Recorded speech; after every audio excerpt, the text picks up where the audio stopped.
Since publishing my video Pedal-Free Live Looping with Ableton Live, I've had lots of comments and questions. By far the most frequently asked question is this one. Is there any way of combining several songs into one project to make a set list for live performance, rather than having to open a new project file for each song? And this is what this video is about. You will need to have watched the first video in order to make any sense of this one. I'm assuming that you've absorbed all the information in that video, so please watch that one first. There's a link to it in the comments section. I'm actually going to show you two techniques for creating a live set, one based on arrangement view and one on session view. But if you're more interested in the session view approach, you will still need to watch the whole video, as it's really the same approach with a few extra steps, so please don't skip the earlier part. So, assuming you've seen the first video, here you will see that I've created a project with 3 MIDI tracks and 3 audio tracks. I've color-coded them so that you can see which MIDI track is controlling which audio track. Now if you look at the timeline, you will see the basic idea. This is song 1, here's song 2, and here's song 3. So each song simply follows the previous one on the timeline, so that the whole set list is just like one big mega project. Now you'll remember that the red clips indicate recording, the green clips playback, and the yellow ones stop the clips playing. I'm going to explain about these purple ones in a moment. When setting this up, you'll need to ensure that the notes contained in the red and green clips are different for each song. Otherwise you will trigger audio clips belonging to a different song to the one that you are playing, mixing everything up. I find the simplest way to organise this is to use a different octave for each song. So the red and green clips for song 1 use the notes from C-2 to B-1. Song 2 uses the notes from C-1 to B0. Song 3 uses notes from C0 to B1, etc. The yellow stop clips can be the same for all songs. You can use the same note in each clip, because all this clip simply does is stop all the clips in that track, whichever song is playing. Now let's take a look at the MIDI mapping. Click on the MIDI button in the top right, and we'll move over to session view. This block of slots here in the first 2 scenes will contain the audio for song 1. These here will contain the audio for song 2, and these here will contain the audio for song 3. You see I've indicated that in the names of the scenes at the side here. To keep this project small and simple, I've only used 2 scenes per song, but a real project could contain up to 12 scenes per song, as there are 12 notes in an octave. If you do the math, you'll see that you could have up to 10 songs in a single project file, as there are 127 MIDI notes in total, and that would still leave you a few notes over for mapping other parameters. The stop clips are mapped to the stop buttons here, so you can see why the same note can be used for all the songs, as there is one stop button per track. If you look at the mapping here, you'll see that the same MIDI note is used across the scenes, but using a different MIDI channel per track, so that you can have up to 16 tracks, as there are 16 available MIDI channels in total. Going back to arrangement view, on the timeline I've marked the beginning of each song using locators. This will make the set list easier to navigate. You can key map these locators if you want, to have an easy way of finding the beginning of a song. So if I click on the key button in the top right here, and then click on the locator, and then type a key on the computer keyboard, I'm going to use the number key 1 for the first song, and then 2 for the second song, and 3 for the third song. And then come out of key mapping. So now if I press the appropriate button on my keyboard, I can navigate between the songs. So if I press 1, you see now that the playback cursor has moved to the first position. 2, it's now here. 3, it's now here. So now I can quickly move the playback cursor to the start of each song, and this will be useful if I decide to play my songs in a different order on the night.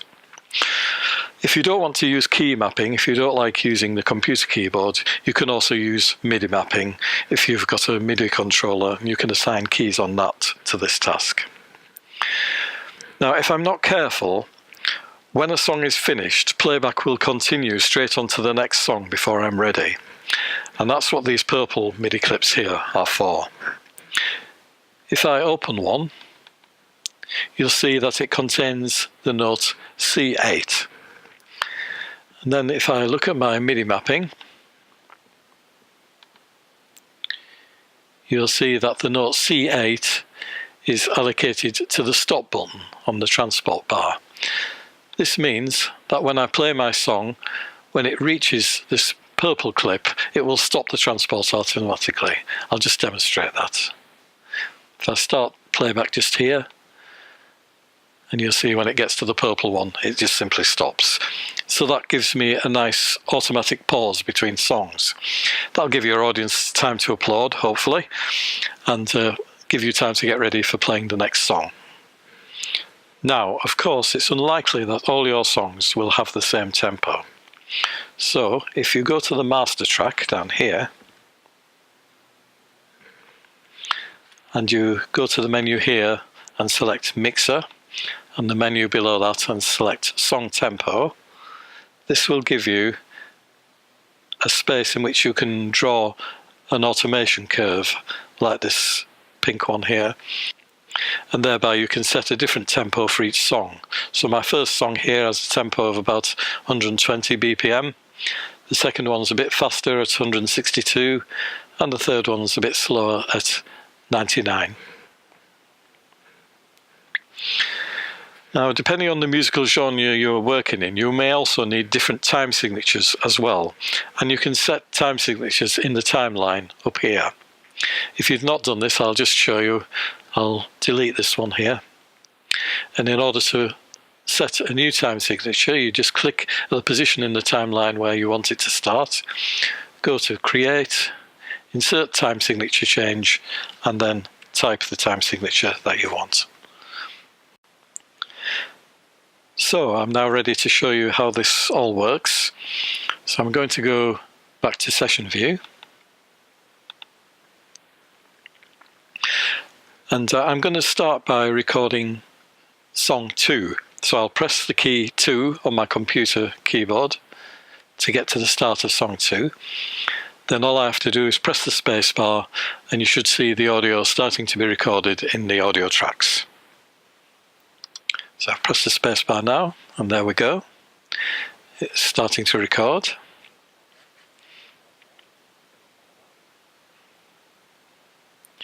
And then at the end of the song, the clips should all stop, and then finally the transport will stop as well. And then if I want to go to song 1, I press 1 on my keyboard. That moves me to the start of song 1. I press the space bar to start this one, and we should see the audio clips start to record for that one too.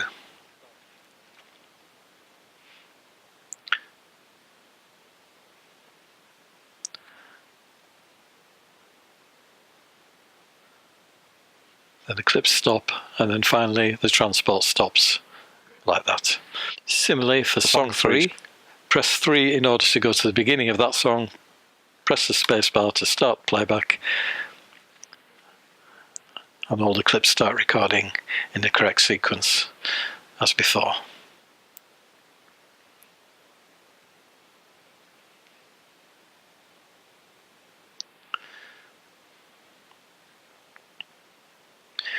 So obviously these are very short songs. I've just done it that way as this is just a demonstration. Your own songs will take much longer to record and play back, obviously. Now if you rewind that section of the video, you may notice also the time signature changing when we select a new song, and also the new tempo being selected as well. So that's my first method for creating a live set, and if that works for you, you can stop there. However, several people have asked me if you can trigger the songs from a session view, as this is the usual way of working in Ableton Live. In order to do this, we need to add a few extra steps. If I go to session view, I need to create 3 new scenes. So I'll go to create and insert scene. I'm going to do that twice more. This is 1 new scene per song. I find it more convenient if these scenes are at the top of the set, so I'm just going to drag these and move them to the top here.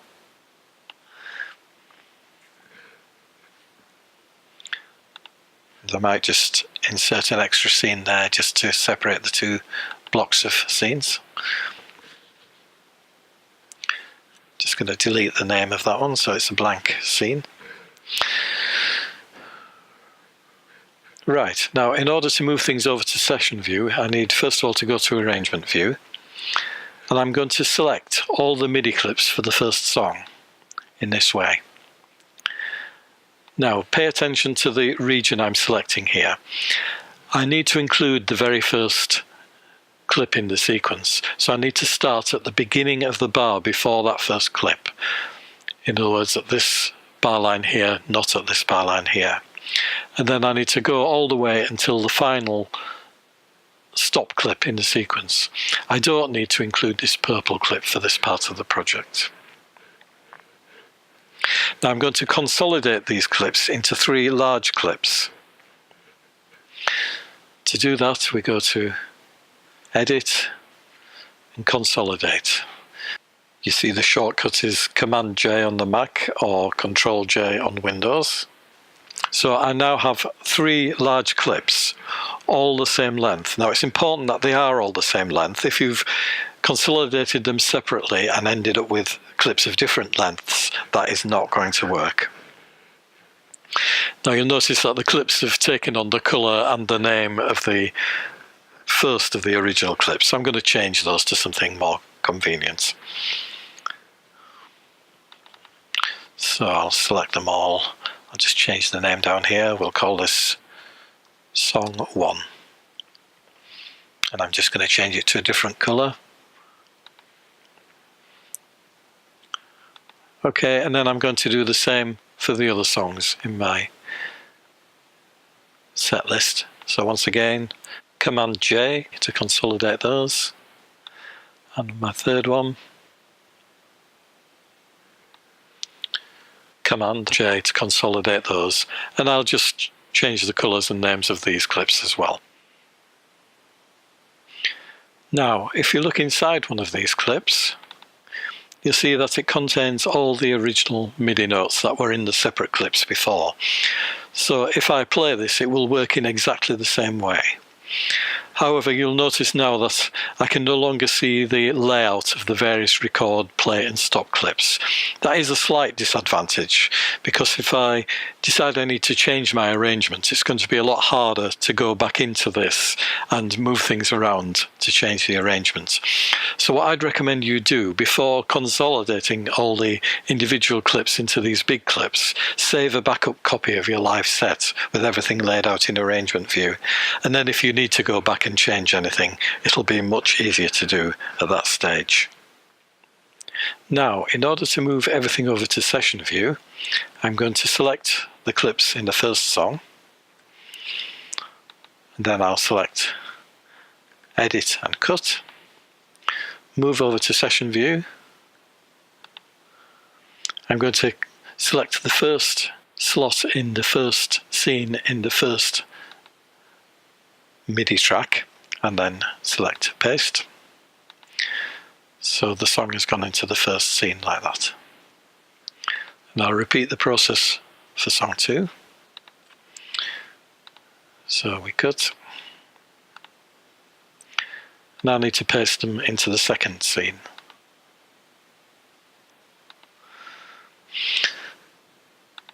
And finally the same for song 3.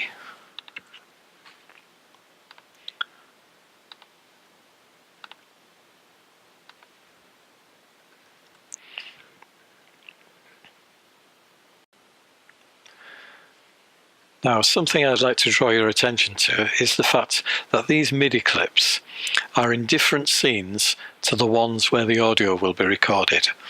If you try to put them in the same scenes as the audio, when you trigger the scene it will start clips playing at the wrong time and things like that. So that's the reason why we created these extra scenes, in order that everything would work properly. Now, when I moved my clips over from arrangement view to session view, the only thing that doesn't transfer over is the tempo and time signature information. But fortunately, there's a way around this. And we can do this by altering the scene name. So if I click on the scene here, press Command R, and then I rename it thus. We'll call it Song 1. And then we put the tempo in, which is 120 BPM. Now, as soon as Ableton Live sees BPM, it understands that that is a tempo marking, and it will apply that to the transport. We also need the time signature, which we've put 4/4 for 4/4. Then it will apply that time signature to the transport bar as well. We just do the same with each of the scenes here.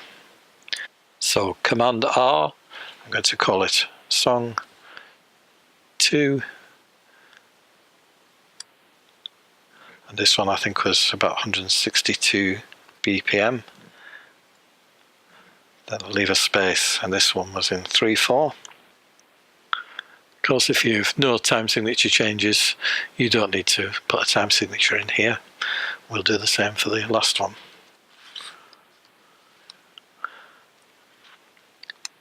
And this one I think was 99 BPM, and I had a time signature of 5/4. So I now have everything in session view. I'm just going to go back to arrangement view, and I'm just going to delete everything that was in these tracks. I'm going to get rid of this tempo information as well. Got rid of all the clips. I'll get rid of these locators as well. I don't need any of it. That's just in case it interferes with the playback when I'm running my project. So I've cleared all this out, and from now on I can simply do everything from session view. Now again, it would be very convenient if I can trigger the songs using key mapping or MIDI mapping if you prefer. So I'll click on the key button here, and I'm going to map these scenes to the buttons 1, 2 and 3. 1, 2 and 3. And now everything will work just as before, but with the convenience of being able to do everything from session view. So let's give that a go. I'm going to play my songs in a different order. I'll play them this time in the order Song 3, then Song 1, and then Song 2. So I press 3 to start Song 3. And you should see the audio start to fill in. Now you'll notice when you trigger a scene, it not only moves to the start of the song, but it also starts playback straight away.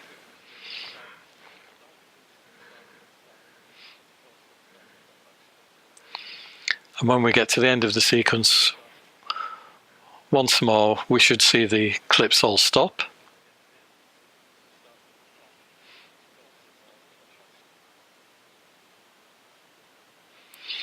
There we are. And now I can go to Song 1. So I'm going to press button 1 to start Song 1.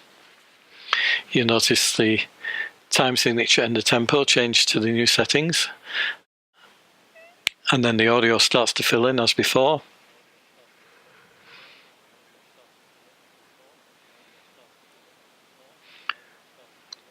And then when we get to the end, the tracks all stop. Now the reason I didn't need to copy over the purple marker was because none of these MIDI clips here, if you look inside them, are looped. You see the loop setting there is not highlighted. That will happen automatically as you transfer them over. We don't want these to loop round and round. We just want to play just once, and when it gets to the end, everything will just stop. So finally I'm just going to play Song 2. So I press button 2. And we see that Song 2 is now starting.